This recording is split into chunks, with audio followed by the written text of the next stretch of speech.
खुदा यसु मसीह के नाम में आप सबकी सलामती हो। मोहतरम असातिज़ा, उम्मीद करता हूँ कि आप सब खैरियत से होंगे। खुदा ताला आपके साथ हो।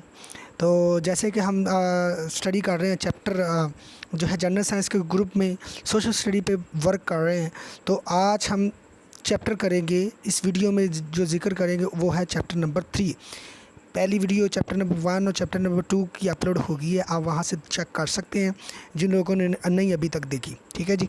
तो अभी हम चैप्टर नंबर 3 जो है ये देखें जी, स्टार्ट करने जा रहे हैं। सबसे पहले हम ये फ़ाइल जो है इसको, ये बेसिकली है student centred learning and instructional planning, कि आप बच्चों को किस तरह एक बच्चे के लेवल की क्लास बन सकती है और किस तरह से आप लोग इंस्ट्रक्शन जो देनी है आप लोगों ने वो प्लानिंग किस तरह से करनी है। जैसे लेसन प्लानिंग होगी कि आप ने किस तरह से लेसन प्लान करना है और बच्चों को किस तरह का माहौल देना है।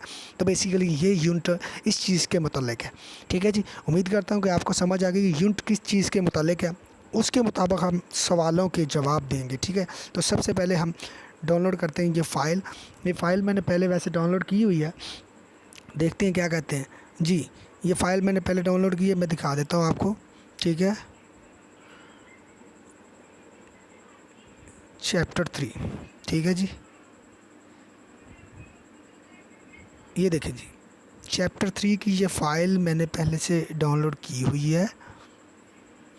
ये है लेसन प्लानिंग, आप लोगों ने किस तरह से लेसन प्लान करना है। ठीक है ना। उसके बाद जो ये किताब है वो ये वाली है जो पहले नंबर पे है, ये सेकंड पे आती है, सॉरी। तो ये है पहले नंबर वाली, ये वाली। ठीक है जी।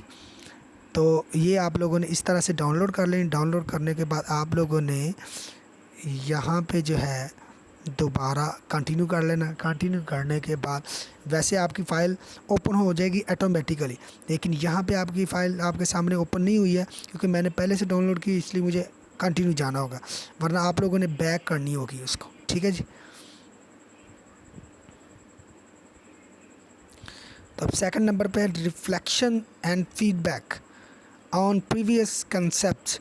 जो आपके जहन में पहले से चीज़ें दी गई हैं, पहले से चीज़ें हैं, उसका वो कह रहे हैं कि हमें फ़ीडबैक दें कि आपने किस तरह से कौन कौन सी चीज़ की है। ठीक है। तो एसएनसी के बारे में इंट्रोडक्शन है, फ्रेमवर्क के बारे में इंट्रोडक्शन कि उसका फ्रेमवर्क किस तरह का है, रिकन्सेप्शनलाइजेशंस है कि आप लोगों ने किस तरह से इम्प्लीमेंट करना है जाके इसको, और किस तरह से इस एसएनसी के नए सिलेबस को आप लोगों ने कबूल करना है। ठीक है जी। तो क्विज़ स्टार्ट करते हैं। बहुत ही सिंपल है, आप लोगों ने बिल्कुल परेशान नहीं होना। सिर्फ थोड़ा सा डिफ़िकल्ट है कि हमने ये चीज़ें पहले से की नहीं है, और दूसरे नंबर पे ये चीज़ें हैं तो उर्दू में, लेकिन यहाँ पे उन्होंने इंग्लिश में रखी हुई हैं, तो इस वजह से थोड़ा सा मसला आ रहा है। ये तीनों क्वेश्चन को आप लोगों ने ध्यान से पढ़ना है। अभी मैं बताता हूँ कि ये कहाँ से क्वेश्चन आप लोगों ने ये सारी चीज़ें करनी है। Based on knowledge gain through videos and materials content statement that is true about reconceptualizations के मतलब कौन सी चीज़ जो है वो ज़्यादा चीज़ सूटेबल है। ठीक है जी। तो वो मैं आपको बताता था कौन सी चीज़ सूटेबल है। तो इसका राइट आंसर है दिस वन। ठीक है जी। इसका मतलब क्या है, रिकन्सेप्शुलाइजेशन जो है आपने एक चीज़ को दोबारा अपने तरीके से कबूल करना है। Is a tool to engage practitioners in reflective practice, which is all about asking critical questions about their beliefs and practices. beliefs यहाँ पर ये होता है कि आपका जो तजुर्बा है, तजुर्बे से जो चीज़ें आपने हासिल की हुई हैं उसको आपने रिमूव करना है, और नए एसेंसी को आपने अपने अंदर डेवलप करके उसके मुताबिक आपने बच्चों से क्रिटिकल क्वेश्चंस और ख़ुद को मेंटल लेवल अपना जो है वो तैयार करना है, ताकि आप लोग अगर क्रिटिकल क्वेश्चन पूछेंगे नहीं तो बच्चों को क्रिटिकल थिंकिंग कैसे आएगी। तो पहले उनका मकसद ये है कि आप लोग इसको एक्सेप्ट करो। एक्सेप्ट करने के बाद खुद क्रिटिकल जो थिंकिंग है वो अपने अंदर डेवलप करो। ठीक है ना। उसके बाद फिर आप उसकी प्रैक्टिस करो बच्चों के ऊपर जाके। ठीक है। तो इसका मतलब ये है। तो उम्मीद करता हूँ इसकी समझ आ गई ये इसका मतलब क्या है। ठीक है जी। उसके बाद है कि नेक्स्ट पे क्लिक करेंगे और ये देखेंगे based on the knowledge through reading material and video, it is known that teachers may be engaged in critical reflections, enabling them to play their roles as। ठीक है जी। तो वो पिछली एक्टिविटी में उसने बताया है कि आप किस तरह से टीचर जो हैं अपने अंदर जो है मटेरियल रीडिंग्स को एक्सेप्ट करेंगे, रीडिंग करेंगे। जैसे ये मैंने बताया था कि ये टीचर डायरी की तरह हमारे साथ साथ चलना है। ये इससे हमने सीखना है कि ये क्वेश्चन किस तरह से करना है, ये एक्सरसाइज किस तरह से करवानी है। तो ये सारी चीज़ें आप लोगों ने साथ साथ लेकर चलनी है और क्रिटिकल रिफ्लेक्शंस एनेबल करना है। एनेबल करने का उसको रोल जो है अपना प्ले करना है अपने क्लास में जाके।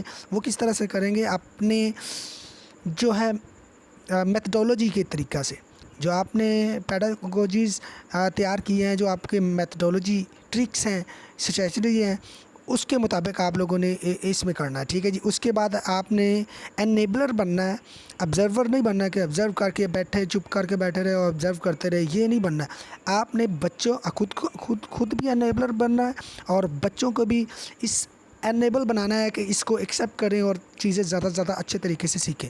उसके बाद है जी फैसिलिटेटर्स। फैसिलिटेटर्स क्या होता है, एक होता है जस्ट अनाउंसमेंट करने वाला और फैसिलिटेटर होता है कि साथ में बताया और साथ में उंगली पकड़ के चलना भी सिखाते हैं और डेमो देते हैं हर चीज़ का कि ये काम इस तरह से करना है, ये क्रिटिकल थिंकिंग इस तरह से सोचनी है, ये जो एक्सरसाइज है इस तरह से करनी है और साथ में अपने फैसिलिटेट भी करना है, बच्चों को सहूलियात भी मुहैया करनी, साथ साथ कदम ब कदम उनके साथ चलना है। जहाँ पे उनको मुश्किल आ रही है तो आप लोगों ने उनको बताना है। तो उम्मीद करता हूँ इस पॉइंट की आप लोगों को समझ आ गई होगी। तो ये तीन चीज़ें आपके अंदर लाजमी होनी चाहिए जब एसएनसी को आप अपने अंदर दोबारा से अपनी मेथडोलॉजी की चेंज करते हो, अपने आप को एक एनर्जेटिक इंसान बनाते हो, उसके बाद फैसिलिटेटर्स बनाते हो, दूसरों को सहूलियात देने वाला बनाते हो। तो उसके बाद करेंगे जी नेक्स्ट करने के बाद हमारे पास एक ऑप्शन खुलेगा और इस ऑप्शन को भी देख लेते हैं। बहुत ही सिंपल है आप लोगों के लिए भी। ये देखें जी, SNC articulates both the competencies necessary for long life learning and the competencies needed for holistic development. It is because of his approach to education, SNC lies at the crossroads of following key aspects SDG 4 except. मैंने आपको बताया था SDG में क्या होता है जी। इसमें जो होता है बच्चों को प्रमोट लर्निंग दी जाती है, ठीक है ना, ये वाला है promote classes and differences SDG। मैंने अभी आपको बताया था यहाँ पे क्लासेस और डिफरेंसेस ये वाला है। सॉरी किधर गया, अभी मैं आपको दिखाता हूँ कि इसमें एजेंडा किधर गया।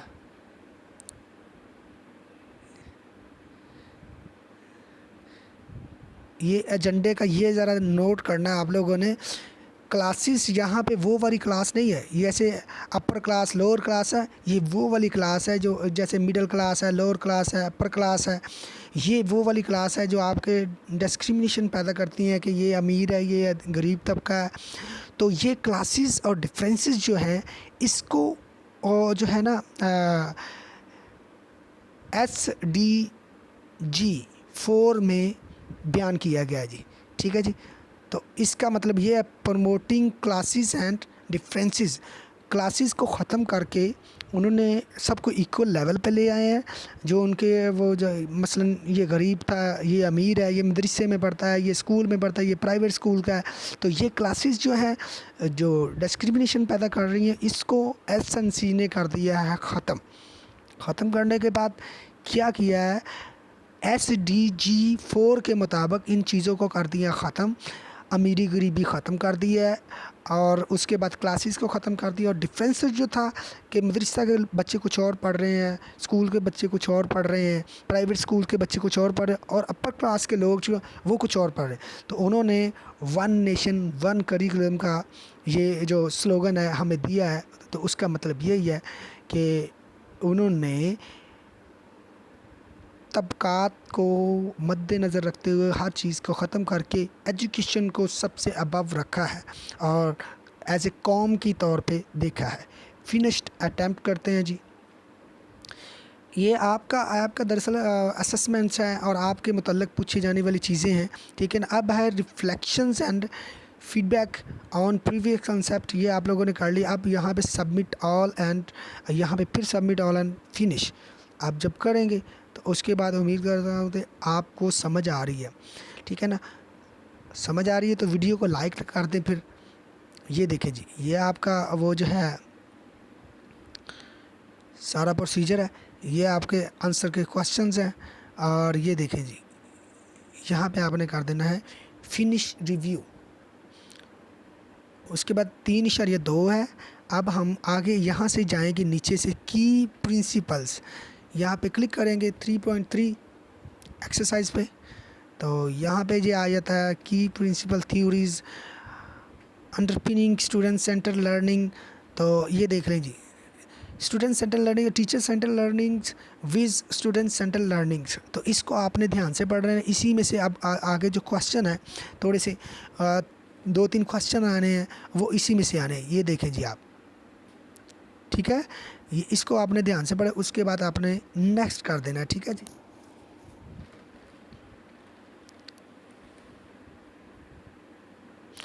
नेक्स्ट करने के बाद ये डैशबोर्ड आपके पास सामने फिर दोबारा खुलेगा। इसको भी आपने ध्यान से रीड कर लेना है। इसमें से कुछ चीज़ें जो हैं अभी लेसन प्लानिंग में हमारे काम आएंगी। आगे जाके लेसन प्लानिंग करना है तो उसमें ये सारी चीज़ें हमारे जो हैं काम आएगी। और पीछे जो हमने थोड़ी सी चीज़ें पढ़ी हैं वो उनके मुताल्लिक़ भी सीखने को मिलेगा, ठीक है जी। इसको आपने कर देना है इज़ कम्प्लीटेड। कंप्लीट करने के बाद आपके सामने इस तरह का पॉइंट ऑफ व्यू नज़र आएगा, वेल डन जी, ठीक है जी, ओके हो गया। अब उसके बाद यहाँ से हम जाएंगे एक्टिविटी 3.4, यहाँ पे क्लिक करेंगे। क्लिक करने के बाद अगली एक्टिविटी पे हम पहुँच जाएंगे। ये देखेंगे आ गए, ठीक है जी। अब यहाँ पे कुछ चीज़ें नोट करने वाली आप लोगों ने ध्यान से नोट कर लेनी है। अब यहाँ पे जो चीज़ें हैं वो बहुत ही ज़रूरी है। आप लोगों ने कौन कौन सी टिक करनी और कौन कौन सी टिक नहीं करनी, ये है basically activity identify potential benefits of student central learning. Attentional benefits of student central learnings जो मैंने अभी बताया है कि पीछे आपने जो पढ़ा है उसके मुतल्लिक़ आप लोगों ने बताना है, ठीक है जी। जी, तो सबसे पहले define goals with least creativity. तो ये आपने नहीं लगाना है, क्योंकि लीस्ट क्रिएटिविटी ये नहीं होता कि उसमें क्रिएटिविटी थोड़ी सी क्रिएटिविटी हो उसके बाद आप लोगों ने उसे ब्लॉक कर देना है। नहीं, आपने उसे प्रमोट करना। आप बच्चे को प्रमोट स्पीड्स कम्युनिकेशन से, बच्चे एक दूसरे से बातचीत करें, कोई मसला नहीं है। और उसके बाद है इम्प्रूव रिटेंशंस ऑफ नॉलेज। उनके अंदर नॉलेज जो है वो होना चाहिए, किस तरह से वो अपने जो है पहले से उनके पास महफूज इल्म है उसको लेके वो इम्प्रूव करें, ठीक है। डेवलप प्रॉब्लम सॉल्विंग, वो खुद से जो है ना प्रॉब्लम को सॉल्व करने वाला बन जाए, ठीक है ना। बिल्ड्स स्टूडेंट टीचर्स रिलेशंस, एक दूसरे के जो है ना गुड रिलेशनशिप होना चाहिए आप लोगों के दरमियान और बच्चों के दरमियान। तो उसके बाद responsibility for one's own learnings, तो प्रमोट्स डिस्कवरी एक्टिव लर्निंग्स। तो आप कुछ मज़ीद क्वेश्चन बच्चे पूछ सकते हैं, बैठे बैठे वो कोई कुछ चीज़ डिस्कवर कर सकते हैं, तो उसको आपने प्रमोट करना है। कोई बात अगर वो कह रहा है या कोई स्टोरी क्रिएट करता है खुद से, तो उसको आपने शाबाश देनी है, अप्रिशिएट करना है, ठीक है। नहीं प्रूव्स टीचर एज अथॉरिटी, ये गलत है जी, ये आपने क्लिक नहीं करना है कि टीचर को कोई अथॉरिटी नहीं है कि वो उसका पूरा अबूर हासिल हो उसको, कि बच्चे को जहाँ पे खड़ा कर दे वहाँ पे खड़े, अगर हिले जुले तो उसे मारना शुरू कर देना, ऐसा बिल्कुल नहीं होना चाहिए, ठीक है जी। उसके बाद इम्प्रूव पार्टिसिपेशन, तमाम बच्चों को आपने गौर करना है कि हर बच्चा पार्टिसिपेट कर रहा है कि नहीं कर रहा है, ठीक है जी। Help student to concentrate individually with the least interactions. अब लीस्ट इंटरेक्शन का मतलब है कि थोड़ी सी इंटरेक्शन उसके साथ बातचीत करो, थोड़ी सी नहीं। आप लोगों ने सब बच्चों को बराबर समझ के इक्वल तरीके से बात करनी है, कि एक बच्चे को जल्दी से अपने पास बुला रही है और बाकी बच्चे को भेज दिए, चलो जी आप काम करो, मैं बैठा हूँ, मैं इस बच्चे को समझा रहा हूँ। तो उसे पर्सनली समझाना किसी बच्चे को, दूसरे बच्चों को पीछे बिठाना, ये गलत बात है। तो आप लोगों ने ऐसा बिल्कुल नहीं करना, इस पे आपने क्लिक नहीं करनी है, ठीक है ना। फोस्टर कोलैबोरेटिंग लर्निंग्स होता है कि एक दूसरे को मिलजुल के काम करना, ठीक है। और उसके बाद है maintaining strict discipline with less opportunity to raise questions, और बच्चों को सवाल ना पूछने देना, तो ये भी गलत है, ये आप लोगों ने नहीं करना। बच्चों को जितने भी ज़्यादा सवाल आए उतने आपने पूछने देने हैं, ठीक है जी। रिड्यूस डिस्ट्रप्टिव बिहेवियर, रिड्यूस वो जो आपका गुस्से वाला बिहेवियर है, थोड़ा सा तंग नज़री वाला बिहेवियर, उसको आपने अपने अंदर से रिड्यूस कर देना, ख़त्म कर देना है आस्ता आस्ता, ठीक है जी। आगे स्ट्रेंथन स्टूडेंट्स मोटिवेशंस, बच्चों को मोटिवेट करना है आपने, बच्चों की मोटिवेशन को आपने मोटिवेट करके उनको ताकतवर बनाना है। मेक्स लर्निंग मोर फन, और इस तरह से हल्की फुल्की लर्निंग करवानी है कि बच्चे हंसते खेलते आएँ। अब दोबारा इसमें से देख लें कि कौन कौन से ऑप्शन आपने नहीं लगाने। फर्स्ट वन, इसको ध्यान से आपने नोट डाउन कर लेना। उसके बाद ये है proves teachers as authoritative, help students to concentrate individuals with the least interactions, और maintaining strict discipline with less opportunity to raise questions. उसके बाद आपने कर देना है सबमिट। सबमिट करने के बाद आपको कुछ इस तरह का व्यू नज़र आएगा, ठीक है जी। तो ये आपके सामने बता रहा है कि कौन सा जवाब दुरुस्त है, कौन सा जवाब दुरुस्त नहीं है। तो आपके सामने रिज़ल्ट है ये करेक्ट करेक्ट करेक्ट, तो आपने इसको नोट कर लेना है। नोट डाउन करने के बाद आपने कर देना है कंटिन्यू जी। तो उम्मीद करता हूँ आप सबको समझ आ गई। उसके बाद activity, your activity is completed, sorry ये वाला जो फूड में है, फूड है, फूड का मतलब मैं बता दूँ, ये जो अभी पीछे जो ये तो गुजर गया ना, अब इसको आगे हम लेके चलते हैं। एक मिनट ज़रा, जो वो पीछे वीडियो गुजर गई थी मैंने आपको देखने नहीं दिया, उसमें था social studies food and festivals. उसके बाद उसने ये आउटकम्स बताए थे कि ये आउटकम्स होंगे उसमें, ठीक है जी। बच्चे जो है फूड के मतलब सीखेंगे और फूड फेस्टिवल को अपनाएंगे, और अपनी जो सकाफ़त है उसके लिहाज से, कल्चर के लिहाज से सारी चीज़ें करेंगे।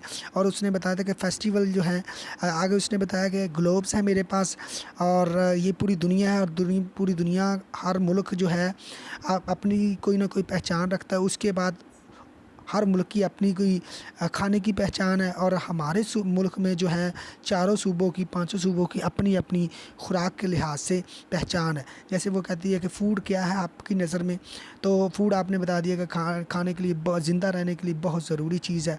उसके बाद उसने कहा कि ये सारी चीज़ें हम खाते हैं, लस्सी पीते हैं, ठीक है जी। उसके बाद मछली, फ़िश, अपनी अपनी तरह के जो पकवान पकाते हैं, ठीक है ना। उसके बाद उसने फेस्टिवल के बारे में बताया कि फ़ेस्टिवल क्या चीज़ है, लोकल कम्युनिटी है, ठीक है। उसके बाद उसने बताया कि फ़ेस्टिवल में कौन कौन सी चीज़ें ज़रूरी होती हैं, कौन कौन सी चीज़ें हमें टीच करते हैं। उसके बाद उसने ये बताया कि फ़ेस्टिवल कितनी किस्म के होते हैं। एक तो रिलीजियस फेस्टिवल होता है, नेशनल फेस्टिवल होता है, कल्चरल फेस्टिवल होता है, और उसके बाद जो है अदर फेस्टिवल्स होते हैं।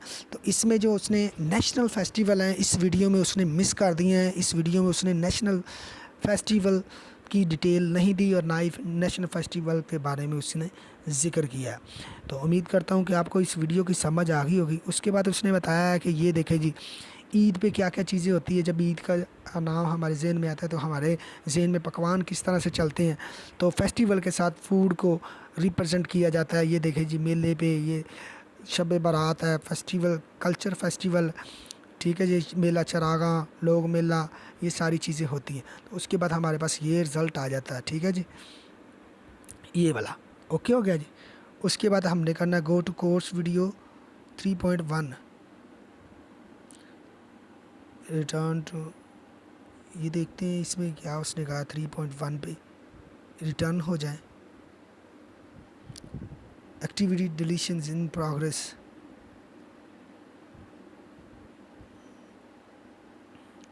तो आपने एक्टिविटी 3.5 करनी है। अब 3.5 एक्टिविटी हमने करनी है।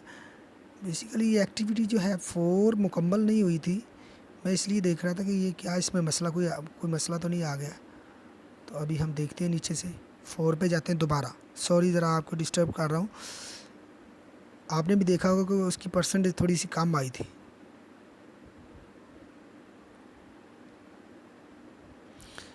अब ये दोबारा हमें फिल करना पड़ेगा। चलो जी दोबारा कर लेते हैं। सबसे पहले ये वाला कर लेना है, ये वाला कर लेना है। प्रूव टीचर अथॉरिटेटिव ये नहीं करना, ठीक है ना। ये कर लेने हैं, ये कर लेने हैं। अभी मैंने बताया था। ये गोल्स विद लीस्ट क्रिएटिविटी, ये नहीं करना, ये कर लेना, ये कर लेना, ये, उसके बाद डिस्कवरी, उसके बाद ये वाला नहीं करना, मेक्स रिटेंशन ऑफ नॉलेज, तो रिडप्टिव बिहेवियर, और ये वाले हमने नहीं करने हैं। ठीक है जी, ओके कर दिया।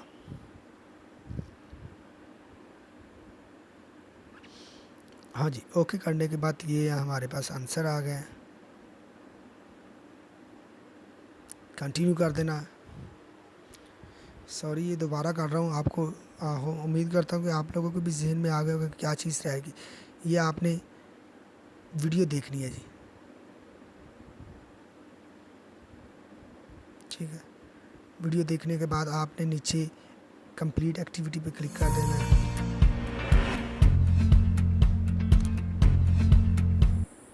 कंप्लीट एक्टिविटीज़, तो ये आपके सामने रिज़ल्ट आ गया। You have completed 30% of lesson.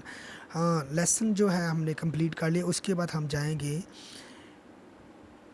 3.5 की तरफ। ठीक है जी, 33% हुआ है, 3.5 की तरफ जब जाएंगे तो ये वाली चीज़ें आपने लेसन प्लानिंग के लिहाज से नोट डाउन कर लेनी है जी। ठीक है जी, नोट डाउन करने के बाद आपने ध्यान से देखना है when to plan a lesson, how to plan a lesson, ये सारी चीज़ें आपने नोट डाउन कर लेनी है, क्योंकि अगले जो क्वेश्चन हैं वो इसी में से आएंगे। ये देखिए ये सारी चीज़ें, ठीक है। तो इसके बाद 3.6 पे जाएंगे हम। अब हमने एक क्विज़ जो है अटैम्प्ट करना है।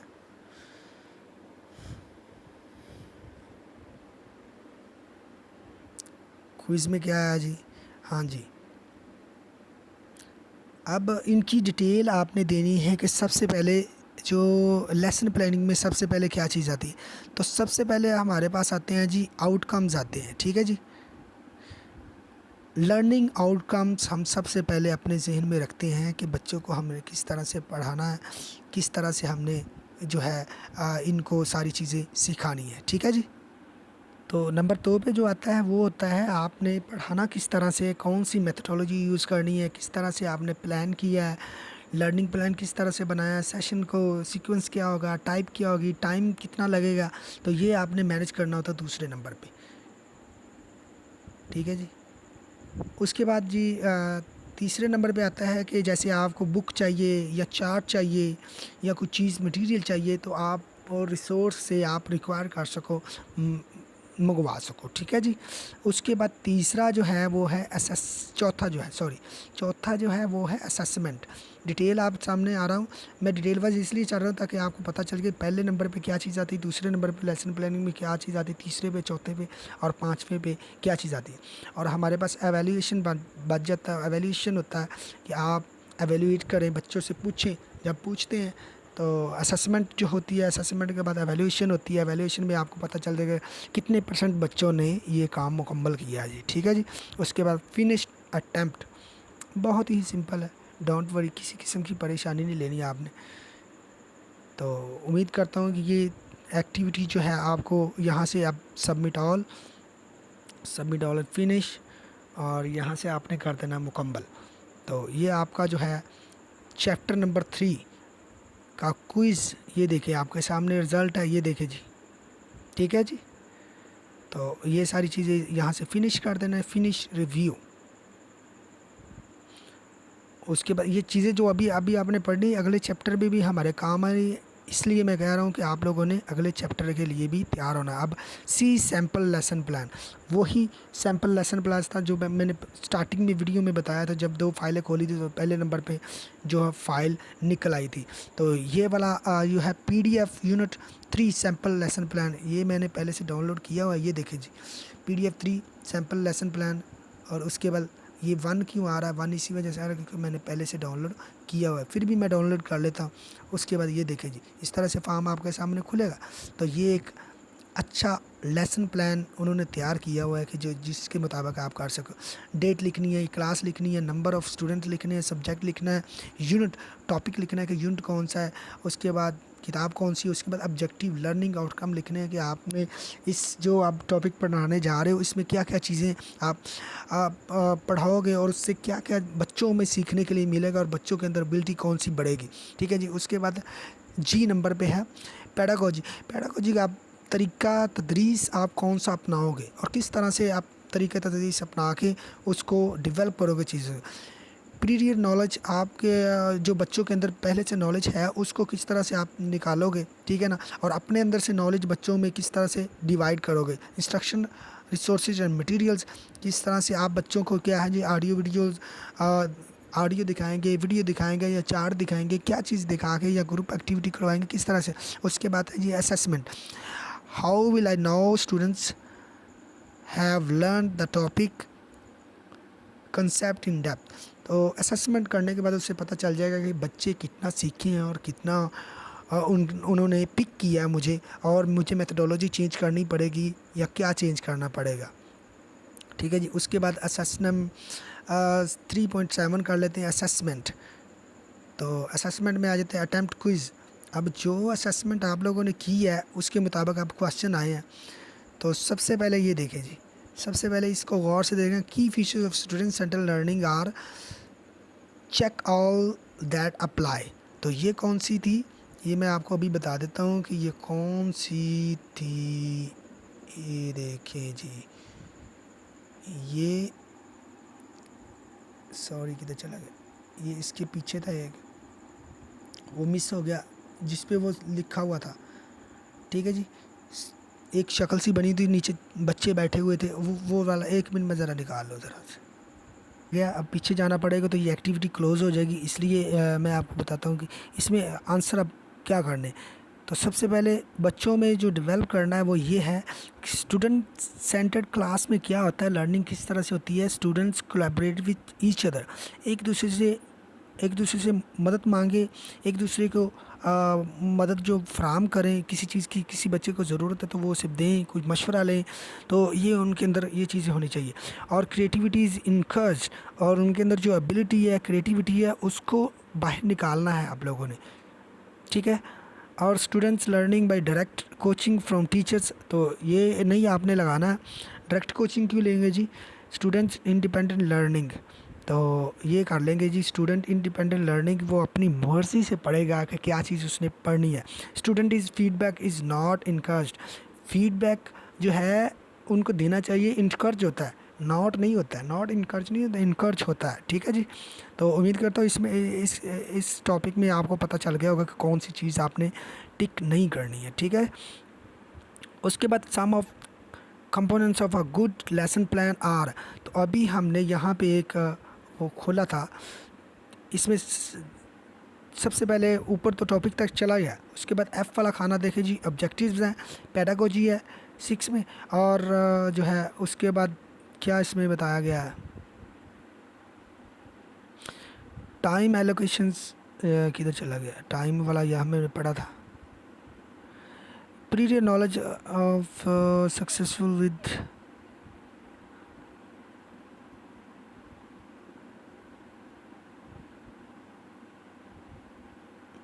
चलो जी, ये टाइम एलोकेशंस का लफ्ज़ यहाँ पे अभी आया था, मैंने देखा था वो पिछली सब्जेक्ट में, मेरे ख्याल में पिछली एक्सरसाइज में थे टाइम लोकेशंस। ठीक है जी। तो वो भी आपने टाइम का बिल्कुल ख्याल रखना है कि आप किस तरह से एक टाइमिंग को मेंटेन कर रहे हो और किस तरह से इसको अपने अंदर आप रख ले हो। ठीक है जी। तो यहाँ पे आएगा टीचिंग मेथडोलॉजी, आउटकम और time allocation for each activities.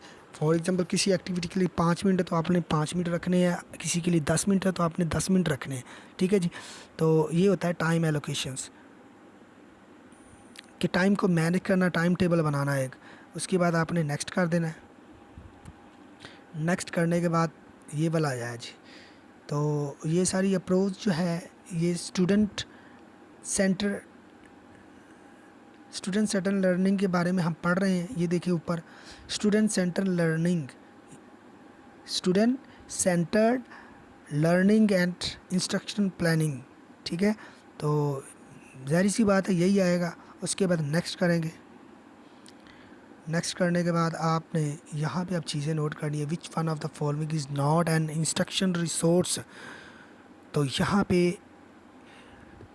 Classroom discussion जो है इंस्ट्रक्शन सोर्स नहीं है। पिक्चर को आप इंस्ट्रक्ट करते हो, पिक्चर दिखा के उनको बताते हो कि ये इसमें ये चीज़ें, वाइट बोर्ड पे मार्कर से साथ लिख के बताते हो कि ये, वीडियो में दिखाते हो कि ये देखें जी ये किस तरह से चीज़ें हो रही हैं, किस तरह से बच्चे एक्टिविटीज़ कर रहे हैं।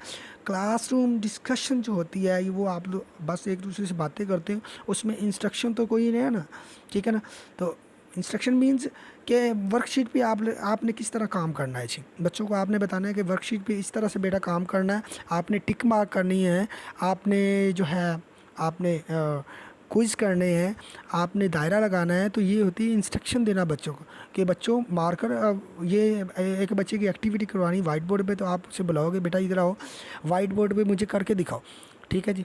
तो पिक्चर्स आप काफ़ी सारी है, तो आप बताओगे कि बेटा ये पिक्चर बताओ किस जानवर की है, पिक्चर बताओ कौन से हमारे कौमी जो हैं रहनुमा की है। तो इस तरह की आप पिक्चर दिखा के इंस्ट्रक्शन करते हो उनको, इंस्ट्रक्शन देके वीडियो भी देखते हो, वीडियो में भी ये चीज़ें करते हैं। लेकिन जब क्लासरूम डिस्कशन कर रहे होते हो तो उसमें आप इंस्ट्रक्शन नहीं देते हो, जस्ट एक दूसरे से अपने ख्यालात का तबादला ख्याल करते हो, ठीक है जी। उसके बाद फिनिश कर देना आप लोगों ने जी। तो ये submit all and finish, submit all and finish. तो ये ले जी, ये हमारा चैप्टर हो गया क्लियर, ये आपके सामने है रिज़ल्ट भी और हर चीज़। तो उम्मीद करता हूँ कि आप सबको यूनिट नंबर 1, 2 की तरह 3 भी इंटरेस्टिंग लगा होगा और कुछ सीखने को मिला होगा।